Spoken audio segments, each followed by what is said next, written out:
Pay attention to Elena and her podcast. Never leak it and show it. Gotta pull your own weight if you reap it, you sow it. Yeah, gotta plant it and grow it. Drop that artificial food, come and eat with a poet. Hey, what's up, y'all? Another episode of Eat with the Poet. I am your host, Elena the Poet, and we are rocking again outside of Gigi's Music Cafe in Sunrise. Shout out to Miss Gigi Brown and Simone Brown. You know that I love you. All right, so we got some poets in the building today. We are spotlighting the known, unknown gems in South Florida, and I'm giving it to you raw, okay? It's all poetry. Then we're going to sit down and we're going to eat with them and we're going to talk to them and let you get to know a little bit more about your local poets and poets that are performing all over the United States. So stick around for some poetry. Eat with the Poet. I wanted to take the time to talk to you in regards to some of the things you put me through. I think it's appropriate I keep it real with you. Since it's when you feel, I feel it too. You said you reflect, but you never do. So I'm stepping out of my comfort zone with urgency to seize these few minutes just to deal with me before it's on forward March to April, May, and June. The end of the year never comes too soon when life consumes you and you're trapped in the womb of your daily routine and you make up your face like you was regime from living single, but you ain't living single and you ain't married. And you carry your past and the weight of the world on your shoulder. And now you 1 year older. And I watch you in the distance and record every instance in my memory, taking notes for the day that you stare back at me straight in the eye where the truth and the lie lay. Behind every beating heart, there's a story. And everyone has a story to tell, but no one can tell your story better than you. So never forget your struggle, because you'll lose your direction. Never forget your struggle. Always strive for perfection. Life is an ongoing lesson. Every tragedy has its blessing, so stop stressing. God wouldn't have brought you to it if he couldn't get you through it. So your purpose in life, continue to pursue it. Now, where your future takes you depends on the choices that you make. You have the strength to control your own fate, so never live your life on a maybe, and don't allow others' negative perception of you define and decide your own destiny. Just live free. We can do the things we want if we just try. So stop wondering to yourself why and look to the sky and begin to fly. To reach your goal, you have to have the heart of a lion. Strive to keep pushing. Don't quit. Just keep trying. Your expectations of your purpose you should want to meet. So never stand by anyone who clearly tries to cut success from under your feet. And don't be so content to stand in the sand by the seashore when there's an entire body of ocean that's ready for you to explore. So don't get down about your past. Even flowers need dirt to grow for the ability to last. These words are small in the book that I write in, but the outlook they give speaks big on life. And I don't expect those to understand my journey who has never walked my path. My ambition to succeed is through this pen, so you will feel my wrath. So I voice my heart into these words and verses. I'm a lyrical blessing. I'm a poet with a purpose, touching lives through what I speak, because what I speak can strengthen you if you were weak, because this is my therapy. I do this to better me, for my sanity. Poetry is the heart of me, not just a hobby, so don't be afraid of me. I write for those who struggled like me, so hear me as I bless you lyrically. The mind of me needed a release, so sometimes I have to prove to me my own creativity. This ink bleeds from the depth of my soul, which brings me from a half to a whole. I don't want to struggle no more. I'm going to make it to the top floor, so like a lion through this pen, just hear my roar to success, which is like a pregnancy. Everyone is happy when you get it, but nobody knows how many times you had to lay down to get to it. So free your dreams. Whether it's 60 or 16, my vision is my reality wherever I place it. I'm trying not to be considered a talented mind wasted. So I take a dump twice a day and you can never say that I'm full of it. So I write to release this gift that's been inside of me since March of 83. So I spit what I speak and I can pause a heartbeat, but listening to me will make hearts leak. I'm on this overtime grind because it's my time to shine. And I want to be seen so much that I'd be a visual to the blind so they feel me. A sound to the deaf so they hear me, a positive illusion to kids so they dream me, to give visions to emotions. My lyrics take the ash away as if I were lotion, and my best friend is this pen. No more lead, the pencil is dead, and the ink leaks and the stains captures the cells of my brain, so I write to remain sane, and I stay on cue because I write for me just as well as I write for you. I've been a witness to some things lately. People not acting like themselves lately, walking dead type creatures crazy like androids, cyborgs dressed in the same style of a back alley brownstone in 1993 Harlem like pick up your mind type creatures. I thought you dropped it a while back. I just wanted you to know that it never lacked. It was still here, still lurking, still thinking, still working. We all hold heartache in our chest and chains. We are all gridlocked, rocking the purple rain, grit and malice in our tussle. We are all Milton and Malcolm's muscle branded into my skin, the sweet scent of victory. When my words cover this world like a good sheet, listen, listen, your heartbeat of your individuality is humming inside your chest and it's waiting to be set free from decree, free from degree, the belief you could be the most of nothing they can accomplish to be. Take the reins, fame, and the name, double cross over, back pocket, dream, defer the game, and be the change when no one is left. And what's man-made is not left for man to make. Be the change you've always been destined to be. For me, just be. You guys, do not forget to go to my YouTube channel and subscribe and like and follow me. I need your comments. I need you to give me your testimonies. I need to talk to you. I want to connect with you. We are staying together on this journey. Cool people. See, I need everybody to tap in, subscribe, spread love. You know what I'm talking about? And we are back. Yes. Eat with a Poet. And we are at the table. And I have my amazing poets with me, my brothers in poetry. We got our food on the table. We at Gigi's again. You know, they be chefing it up in the back. One time for the chef at Gigi's. Shout out again to Miss Gigi Brown. Yes, sir. She's always so amazing when she lets me come here and shoot. She is an Eat with a Poet fan and friend and sister and family for life. I love you. So we're at the table with some poets, and if you watched the first half of the show, then you saw that raw and uncut poetry from my amazing brothers here.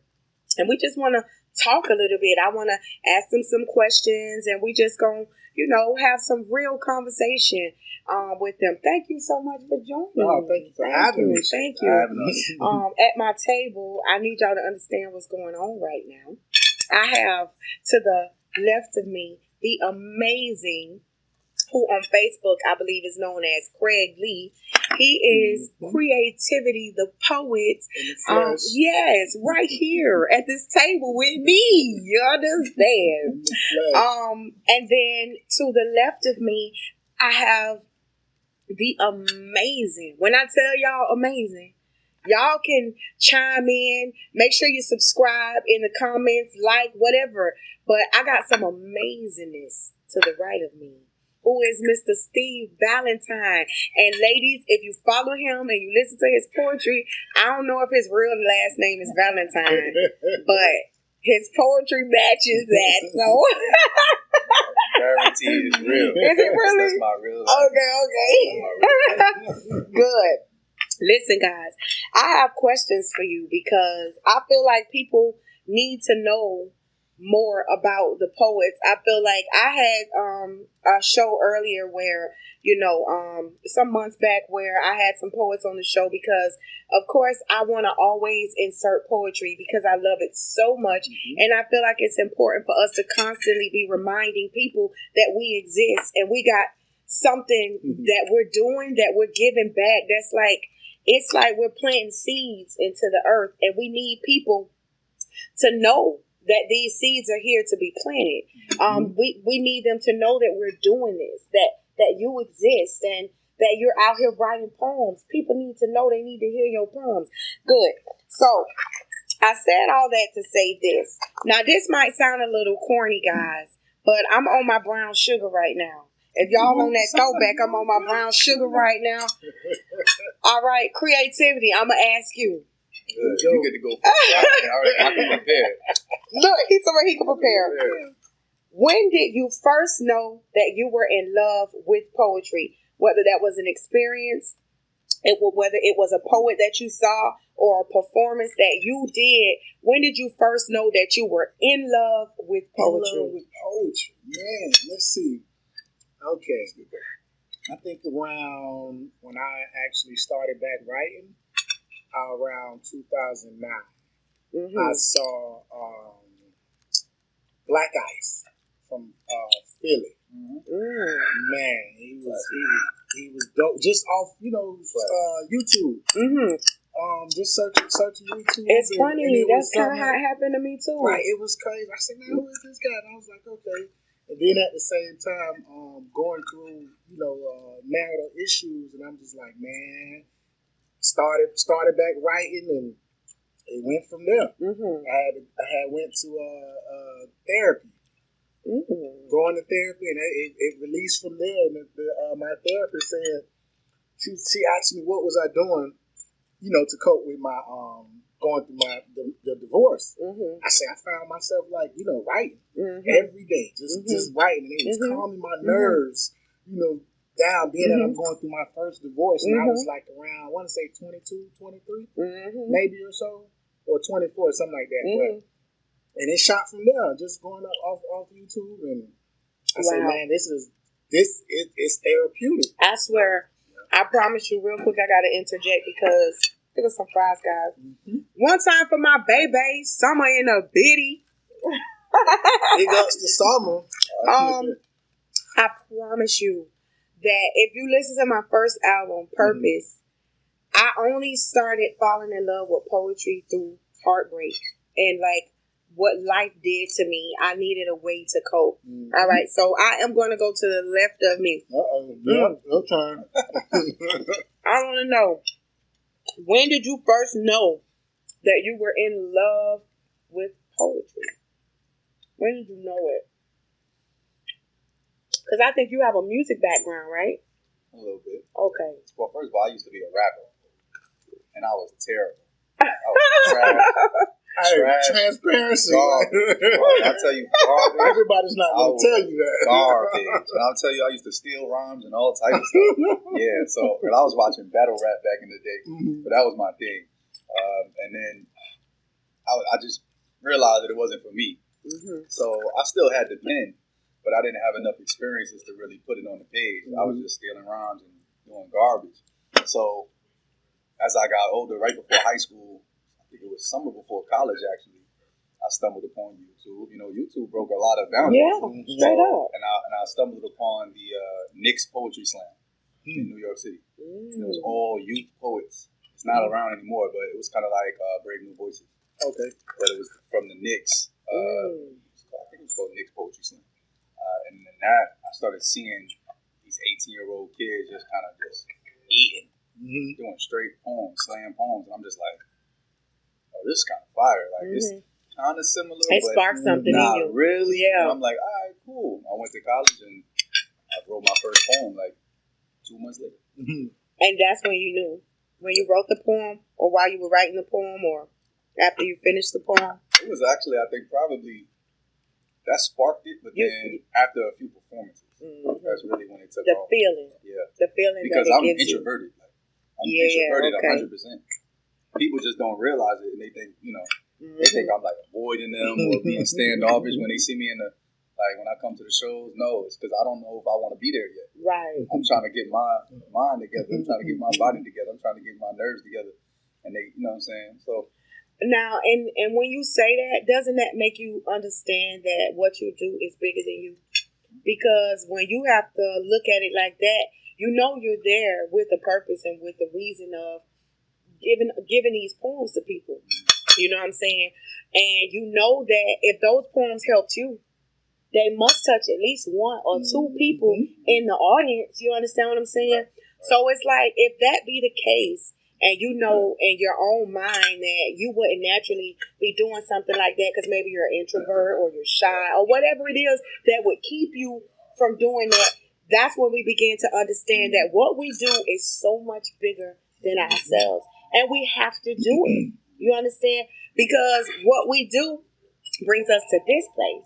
You know what I'm saying? A place where we realize that, dang, I did some stuff and now I'm actually like talking about, because it causes you to remember your journey and go back. You understand what I'm saying? And we love the journey. We appreciate it along the way. All right. So let me ask you the second question. He going first this time, or was it just me? Depending on what the question is. Look, he said depends. Like, I gotta ask a question first. Refer to the veteran. Oh my God. Listen at you. All right. Listen. When or at what point in your journey did you begin to turn your poetry into a business? Like to understand that it was something that you wanted to be paid to do. At what point in your journey did you do that? I can rock that one. Go ahead. All right, Rock that out, business mind guy. All right. Money So, man. Because realistically, I was a business major in high school. Okay, So I dope. came up that lane and I wanted to do business and things like that. But I think I did an internship in Manhattan at one point in my junior year, and I was like, I'm not sitting at this cubicle at 9 to 5. Like, Right. physically couldn't do it, couldn't stay awake. Like, Right. even when if it's a off day for teaching and we're just sitting there like watching the kids and we just gotta sit. I'm nodding off like this. I can't physically do. I need to move. I need to move around. So it just wasn't going to be the field for me. So when I was in college, I ran a performing arts group there, and in college, nobody really pays anybody to do things there unless they come from outside of the school. So if we got Elena to come perform at our event and at the school, we would use our budget to give Elena her stipend or whatever it may be. But the people at the school didn't pay other people at the school. That just didn't happen. Wow. So what happened was it became a machine that we had. We just had the best talent, the best performances, and we did our own shows. So when anyone did their show, can you come sing the national anthem? Can you come do a poem about love? Can you come do a poem about black empowerment? Can you do a poem? It was so heavy. And in that moment, I was like, we should be getting from that. Like, that's what it should be like. Why is it any different than anything else? Right. Nonetheless, everybody didn't feel that way. I didn't bring the ship that way. We tried a little bit here and there, but it didn't work out. Student groups didn't want to Yeah. play that ball because Right. they weren't used to that. Correct. They were used to us just being like, okay. And it being a hobby and something that, That we people love just to do do love it. to do, like an art. So eventually we shut down a little bit. Right. We stopped doing all the things. We were like, well, okay, if you want to have that person sing, but if they were the best singer, they would be with us. So you know what you're about to get. Right. We go to the shows and just sit like, watch this. And we'd watch that national anthem. National anthem ain't nothing to play with. Right. We would just be like, and you got what you paid for. Right. Nothing. You didn't Right. give anything, and that's what you got. So it started being like that, but it just didn't flow that way. It wasn't in that culture at that time at school, which is fine. Right. But then that's when I just had that mindset that that's how that should be.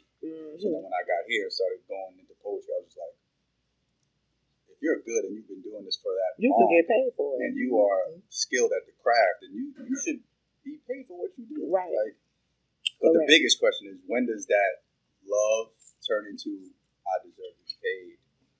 That's what it is. Like, and that's a push and pull within oneself. Like, I love to do this, but Well, I can't perform 45 I can times tell a you month. right now, when I first came in the game, I was looking to be paid because I felt like, I can do this thing and I can get money for it. You know what I'm saying? And you're an adult. And so because when I came dude. in doing it as a hobby, that was back in 2006. But when I came in doing it professionally, people was featuring poets and doing different things like that. I was going to the Miramar Cultural Center. They would call poets from Chicago and different places, Emerald, Not here. and these poets got to be getting some type of compensation. So, I'm just grateful to God that I was able to connect with the right people that let me know, hey, this is what you need to do. And so I began to do that. But what I understand is that a lot of people used to tell me, man, if you love this thing, the money will come. You just gotta, go here, go there, do this, the money will come. But no, the money won't come. People will just call you because they know you're free. You understand? Talk to them when you turned it into a business. I would say, about 4 years into the game. Because at first it was a hobby. Like I said, I'm a musician, so it was a hobby. It was something to do. It was an outlet. So then I believe when I went to nationals, I want to say probably 13 when I went on the team when we went. Mm-hmm. And just meeting all the other poets, they was like, having ciphers in the hotel and nobody knows who you are. They were like, okay, I like you. I like the way you spit. Oh, you should come to my city and do a feature. And I'm just like, okay, we'll pay you. And I'm just like, okay, you'll pay me to go do some poems? Cool. You know what I'm saying? So then it got to the point where I wouldn't say every month I'm hitting a different city. Right. Either if I'm catching a bus, or if I'm, I got enough, I'm on the flight. Right. You know what I'm saying? I'm just like, get into it. Hey, like, why not? Right. So it's like it became, you know what I'm saying? I would say around about 4 years into the game. Yeah. It's like, you know what I'm saying? Like, listen, you pay for something that you want. So like, why not? Why we can't get paid for something that you actually want? You want me to write something for your wedding, and or something like that, but you want me to do it for free. It takes a lot of thought. I gotta find out who you are.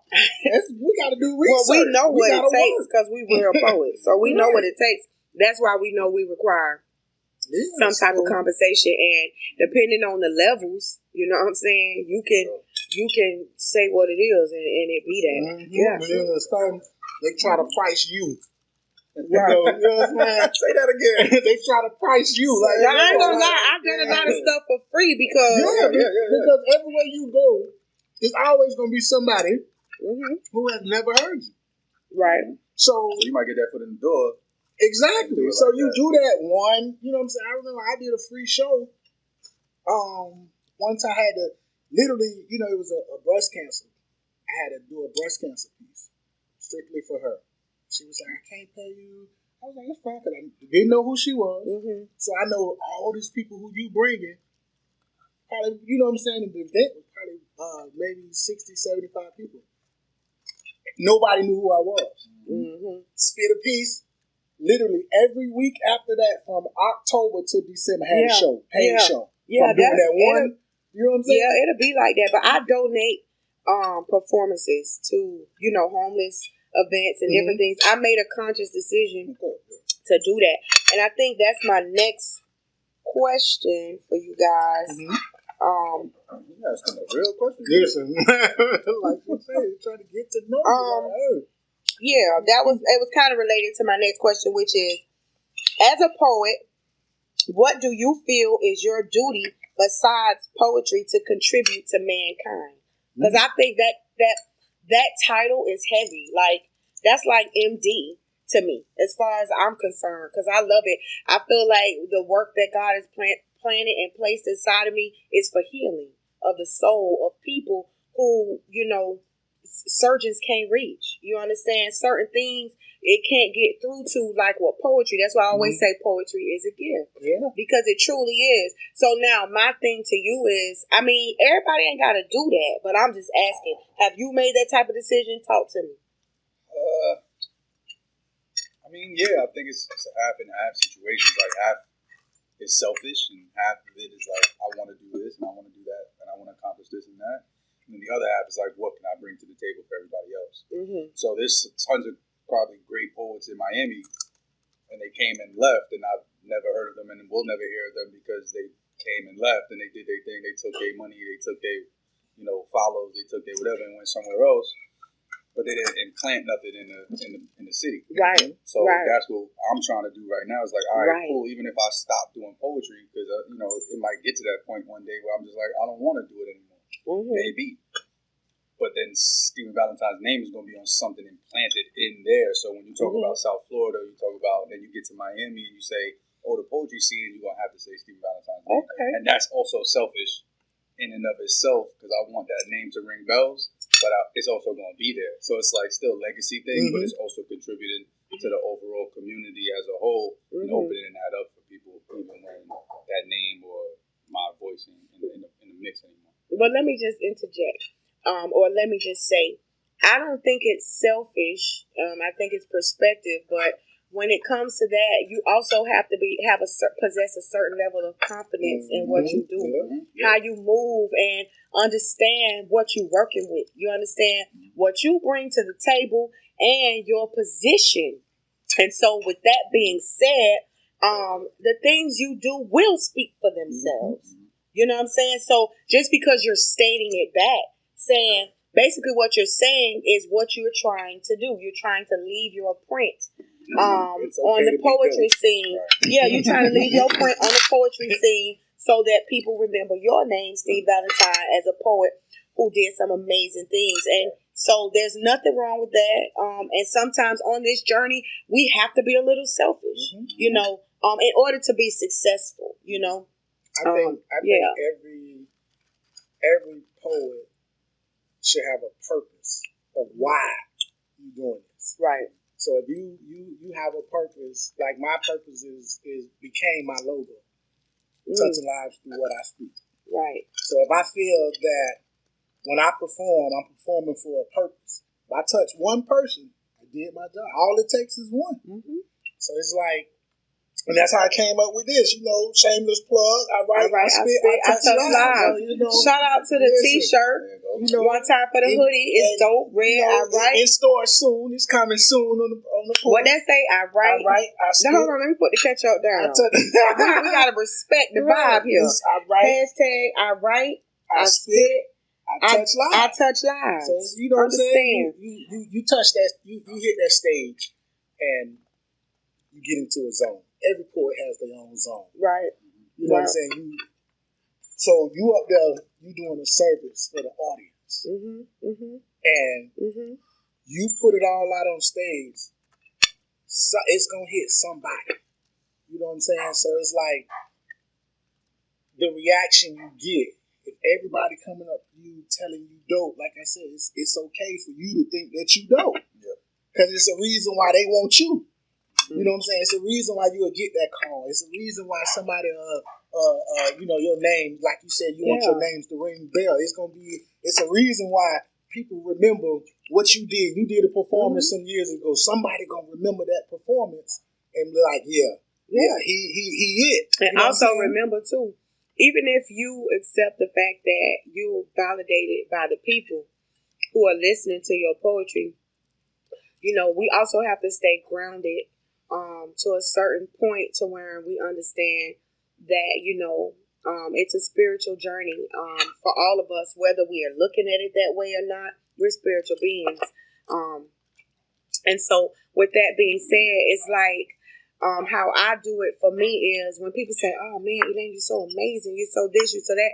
I be like, thank God, you know, because I know that I'm being used. So I understand that you see that it's me, you know what I'm saying? And I am the body, you know, but I feel like that I'm doing God's work. And you know, Talam AC has a poem about what if this is God's work. I know you know that poem. But he has a poem called What If This Is God's Work? And I truly believe that. So when you say things like, each poet has a purpose, yes. And somebody else has a poem, Bird has a poem, Bird Poetry. Richard Wilson. Oh, I was going to say, which one? Richard Wilson has a poem that says, why do you do what you do? Okay? Because we all do it for different reasons. You understand what I'm saying? So I think that's very important. But that's why I was asking, what are you doing to give back to mankind? Because that's a heavy title. Being a poet is heavy. Every day you ain't walking up into no poet. Right. You might be walking up into people that can write a poem, but you ain't walking up into no. Right. Everybody can write a poem. Right. Poetry in motion. Piece of loose leaf notebook paper in the wind. Write a poem about it. But I'm just saying, at the end of the day, you know, living it and being it truly. It's two different things. Yeah, it's two different things. Funny you mentioned Bird, which is definitely in the fire lineup. Oh, snap. Oh, real quick, shout out to creativity. Listen. Wait, before I ask any more questions, before I get to you, I need my brother right here to back up and move the hair. Oh, yeah. Because I'm going to need y'all to understand what's going on, red and red. So definitely got to get one of those. His shirt says poet, a poet that is actively writing or performing spoken word poetry. And this is actually gear that he has. What is your business and your event? Rock the mic, all arts, Mike. We do a myriad of things. We're a performance platform. We're looking to move into agency work. We are artist development, and we also host our own events in South Florida. So, Rock, shout out. And you got something coming up this Memorial Day weekend? Memorial Weekend, May 29th. Creativity's first spoken word poetry album, Poetic Therapy, Life, Love, and Pain, is dropping in stores May 29th on all streaming platforms. what's up? Man, Listen, What's up? y'all check for these guys. We're going to post their hashtags and their handles and everything so you can follow them. I have one more question for each guy before we get out of here. The last question is, what advice can you offer up to upcoming poets that are trying to aspire to be poets to be successful? It's on me. Yeah, it's on me. I think identifying the purpose would be the first one. Identify what type of poet you want to be. If you want to be a professional poet that comes from a different stem off the branch, then being just somebody who writes poems is definitely a different wave. You could definitely tap into all the individuals who do something in your city, no matter where you are. Right. There's some people, there's gatekeepers at every city for poetry. Mm-hmm. Their stuff or their market might not be as large, but there's somebody doing poetry in every city with. Mm-hmm. And that's real. So you have to find it. Yeah. But first, decide what type of poet you want to be. Right. You want to do it every so often. You want to go hard. You want to do a show every week. Right. Like you were saying, getting booked like that, going over maybe overseas, going out of town, doing shows for different venues. Colleges. Decide what type of poet you want to be, and then work at being that poet. That's it. That's it right there. I'm gonna say be humble. Be humble. Come on through then. Be professional, and be confident in what you actually want to do. Mm-hmm. Because if you don't hype yourself up, nobody can get you up but you. Correct. Mm-hmm. You know what I'm saying? I would say go hard for yourself, because if I had this coming from experience, I really had to learn that, being in the game 10 years, and I'm just like, if people's telling you what they see, it's like, I'm all right. You know what I'm saying? It's like, it's okay. But then just look back at what I look back at what I've done and within the past year and a half, I say, man, I'm gonna go hard for me. Right. And now, being that the reception that I did get, even from almost a sold out event for my first album, be like, hey, I've been waiting on this. What was taking you so long? Right. So I would say, that's how I say, be humble, be professional, and go hard for yourself. That's what's up. Yes. Steve, I remember when you were saying that a person just kind of needs to know what type of poetry they want to do. I think that's the question that I wanted to ask you guys. Do you have like a main topic or a certain thing that you refer to when you're writing a poem all the time, mostly? I say all the time, mostly. All right. Well, we keeping it on here. Yeah, go ahead. Run it. So I started off as a love poet because I only thought poetry was about love. Wow. When you think about it, all poems come from some sort of loving something or not, or something that has to deal with that. So, but I'm just talking in the classic sense of love, like being in love or losing somebody that you were in love with, blah, blah, blah. And that's all I thought poetry was. Until I got older and my brain started expanding. I started watching, YouTube, like you said, connecting everybody. There was at one point where you couldn't show me a YouTube video of poetry I have not seen. It was at that point where I was in college and I watched every single one. I just dissected. Why is that good? Why does that got all the views as it has? Why are all the people commenting? Why do they like it? And I started dissecting in that nature. So then I got past that and started doing poems about whatever I felt the need to write about. So if I was driving and I saw something, it would just be that one line that I thought of, and that the poem would come around that line. Correct. So and that's how you challenge yourself too. Yeah, that's what would happen, and that's kind of how I do the rap verses that I do now. I got one line that I think about, and the whole thing is around that. You've done some some raps for some Instagram videos that have like done numbers. And you just get on the beat and just like freestyle. You write that, right? Yeah, I write. I'm not a freestyler. Everybody's like, "Hey, spit something." Right. You know? How do you know I'm which a is the writer. right one to go online with and be like, this that one right here? Like, this finna get 50 G's. All of them. It's all of them. He said It's all of them. It's really to the point where it's like he said all of them. I would if I had 3 to pick from. All of them could get posted because I wouldn't have stopped that one if I didn't think it was good enough. So I would just not have ever recorded it if I didn't think it was good. Right, correct. And I hold myself to the higher standard than anybody I know. Nobody can hold you with a higher standard than yourself if you're trying to be successful. Correct. So all of the videos, I posted one yesterday. You did? Yeah, I posted one yesterday. Off of what? Off what freestyle? Off which beat? Shook Ones. Shook Ones? Yeah. That's a new song? No, it's an old beat. It's New York. It's New York. Oh, it's a lot of New York. I'm gonna go to your page. When you hear it, when you hear the so beat, probably you're like, oh, the that's it.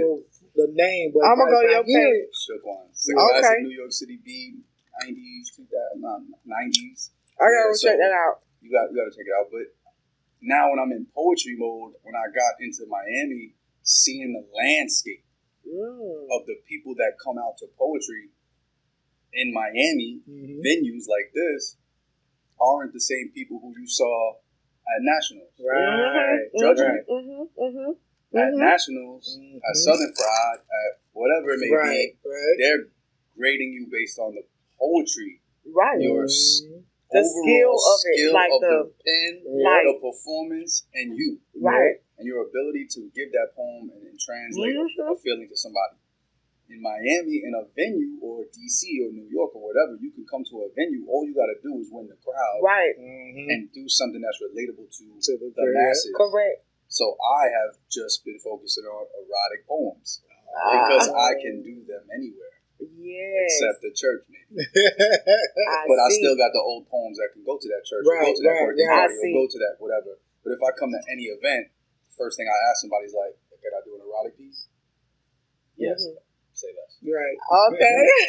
It's just transcendent because 9 out of 10 times if you're in Miami at a poetry event, 80% women. And they always want to hear event I've ever gone to. And they want to hear some type of erotic. It doesn't matter if it's erotic night, wind down Wednesdays with serious, whatever.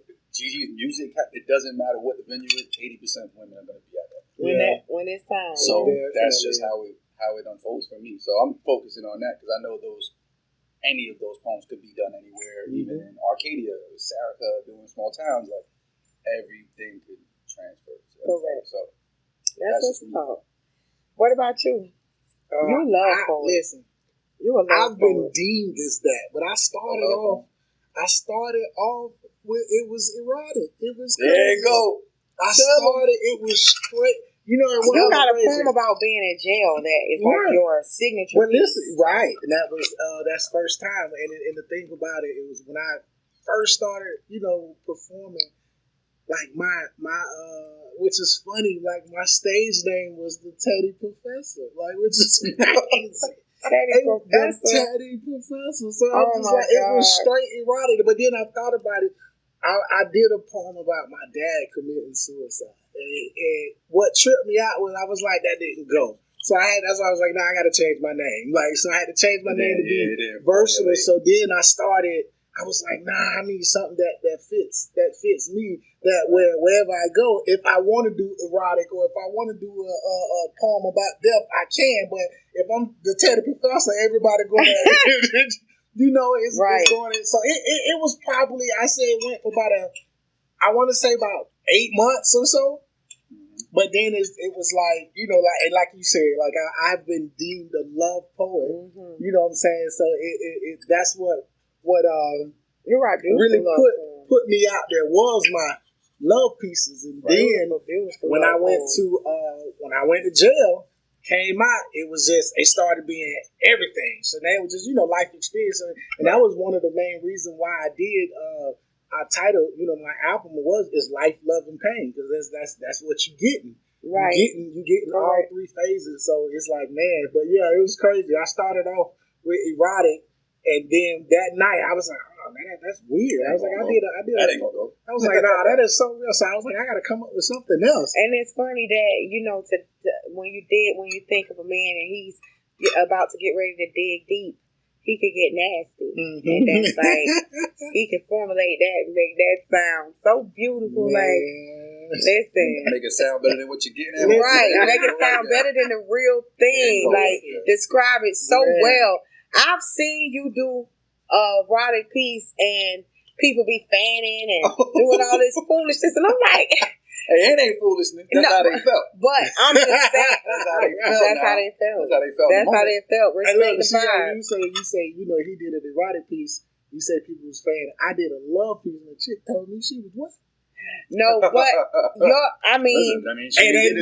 way you do your love pieces though, it's different. It's not like traditional love piece. It's like it's love, erotic, godly, undertone. Like a mixture. It's a real creative. It's creativity at its finest. Hey, look! Remember that impromptu duet we did at that wedding? Yes. Listen, I still ain't seen that video, but it was so dope. Like literally, probably I would say it wasn't even 3 minutes before we started. I say, sing this part for me. Mm-hmm. She was like, okay. So when the coordinator was like, I told her, I said, go. She went up. She sung on, it was Love. Did I? Music Soul Child. That's what I did? It was that first part of Love, and then she just hummed out there. We collabed. They was like, was that playing? I was like, no, I asked her right before we went up. Yeah, it just was like that. It killed it. And he'll be played, right? Yeah. Mm-hmm. I was like, man, that thing was that was. I was like, I hadn't seen the video, but she was telling me, she's like, man, I just watched it again. I hadn't seen. This was probably about 5 years ago. I've been gone for a while, so it had to be 16 or 17. I've been in Atlanta since 17. It was probably like 17. So it had probably because I left the latter part. I left it was like August, 17. so it probably was 17, like early in the year. We did, man, that thing was crazy. I ain't gonna lie, I had some amazing experiences with performing with people, just people that I met, things I've done. Man, listen. We love poetry. Like, take you a lot of places. I'm telling you, man, and we love it. Like, we love it so much. So, yeah, that's what it is. I always say poetry is a gift because it is. It just truly is. But yeah, so we getting ready to wrap this thing up. We're probably going. I'm going to take some of these wings home. Are you guys taking? You taking your fish? I'll probably take it. You better take that fish. I'm gonna take it. I ain't gonna leave it here. Yours gone. You ain't eat your fried green tomatoes. I drank a whole. I ate one. I had a whole drink before that. I should have. Mine was gone before you. Normally I have 2 of these in a day, in a whole recording session. Normally I'm on 2. I let my girl get a break. But then I'm moving around. I got some things to do when we get out of here, so I'm going to take it light on the Bob Marley. We still got the food on the table, so we're going to close out this episode of Eat with the Poet. I'm shouting out the Vixen, my makeup artist. I'm shouting out Miss Gigi with Gigi's Cafe. Right, the food was straight up. We're shouting out Bell P. I'm probably forgetting some people right now, but we're going to put y'all in the credits. And we are out of this thing. Cool people, take us out of here. Peace to all the queens. What's up out there? We live. Tapping in. I need everybody to tap in. Cool people. Eat with a poet. Subscribe. Never leak it or show it. Gotta pull your own weight. If you reap it, you sow it. Come eat with a poet. Gotta plant it and grow it. Drop that artificial food. Come and eat with a poet. Kicking words with the poets, I get lyrical. Physical is great, my journey now is spiritual. Peace to the queens in the nation and foreign. I would like to introduce you to Elena the poet. Stayed down in the jungle like some bare feet. Now when we toast, ace of spade, no more bare feet. Poking beans, Dade County, yeah, I'm still hood. Spread love, feed the homeless cause it feels good. Now pay attention, this is knowledge of wealth. Throw the school books away, this is knowledge of self. Quiet is kept, listen, this the Revolution broadcast. Now pay attention to Elena and her podcast. Never leak it and show it. Gotta pull your own weight if you reap it, you sow it. Yeah, gotta plant it and grow it. Drop that artificial food, come and eat with a poet. Come eat with a poet. Shout out to Elena the poet. Cool people. See, I need everybody to tap in, subscribe. Spread love. You know what I'm talking about? Black power. Black power. Black queens. Black kings. All Shout kings. Out to all the kings. All queens. Forward movement.